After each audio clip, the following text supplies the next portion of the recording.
All right, you ready for the next question? I am. This one's from these. We got some good usernames today. Cyber Tony. You think that's a good one? Cyber Tony. Some good ones Cyber for Tony? I thought yeah. you said Cyber Toe Me, and I was like, Toe Me? What's is that? Toe, like the toe on your T-O-E. foot. It is toe knee, me. like your knee. K-E. Cyber Toe Knee. It's like the phonetic way that you would But I think it's Cyber Tony. Cyber Toe Knee. Cyber Tony. Okay, spent too much time on that. You're welcome, Oh, Cyber it Tony. is Tony. I get it now. Oh, wow. He got us going. Okay, keep it going. Old Tony. Okay, here's his question. He says, does it ever make sense to finance a large purchase at 0% APR when you have cash to pay it off right away? A common tactic I see is moving that cash to a high yield savings account to get that extra 4 to 5% yield. This is a popular question for us lately. It's a very popular question. Brian, do you want to take this? I mean, I've got some thoughts here, but I'll start off. I mean, because look, I'm one of those people. This is even in my brain right now, in the fact that I make. I don't mind sharing this. I make estimated tax payments every quarter to the government, and I've always told my CPA, the CPA firm that bought my tax prep, still does my taxes, and I'm always like, look, I don't care. I want to pay 100% of what I think my taxes are for this year. Even though I could do safe harbor and 110% of last year, I just want to go ahead and estimate. Let's run a tax projection. Let's prepay it.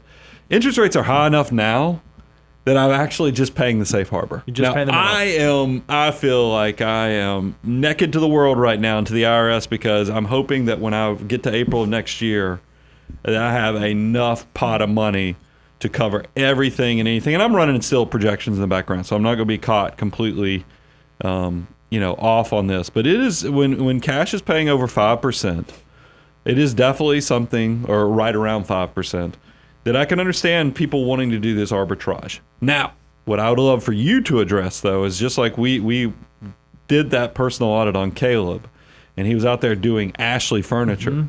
I'm like, what are you doing? I mean, arbitrage on short-term stuff just doesn't seem like it makes a lot of sense. That's what I was going to say. It really depends on the impact of the decision that you're making. And so, like estimated taxes, those can be substantial sums of money, and you think about substantial sums of money at 5% is material. It's a material impact to someone's financial situation.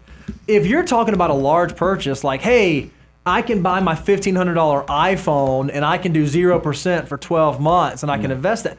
Like, is that worth it? It just seems to me that the risk of, I missed a payment, something glitched with my email, whatever, and then all that interest accrues, and you had to waste mental calories to try to finesse that arbitrage situation. I don't think there's anything wrong with trying to do an arbitrage like what you said, but if it's an immaterial, if it's a low impact thing, I just think, man, is it really worth it? I mean, yeah, you could do it, but what are we talking about here? Are we talking about $40 over the course of a year?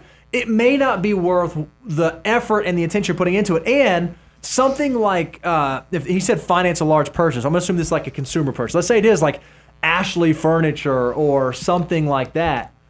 It's pretty risky if that goes bad. If something goes wrong, I love all the comments on that video we did. They said, you know what, you'll screw up one time and you'll never do it again. Yeah. You'll never, ever do it again. I just don't know that it's entirely worth it, in my opinion. You said it, and that's why we share a brain. Materiality of the situation, like how big is the opportunity cost and the incremental decision, and then what is the risk that is also running in the background. And that was our point really with the Ashley Furniture is that all those furniture type deals where they offer you 0%, if you could, I would love, I don't know if it's publicly out there, and we ought to research this because it'd be a great show topic for a Q&A intro.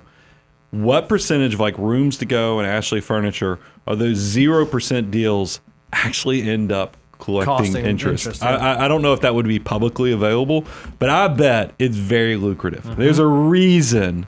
I mean, there were seasons of my life where it felt like that they were doing these deals for over 18 months. And you're like, holy cow, they're getting into years of letting people have 0%. But be careful of those arbitrage situations because some of them can be Wile E. Coyote type traps. And just because you watched Roadrunner all your life and they blew through everything and it never caught them, There's a lot of traps that do trigger and catch people financially. Brian, you say this all the time. Don't try to find complexity. Complexity will find you. And I found, like in my personal financial situation, things just get more complicated. And the less things I have to think about, the less things I have to worry about, the better things operate. And so I would encourage you, before you go into that, if you have the cash or you could just stroke a check and pay for it, I'd give some serious consideration to doing that.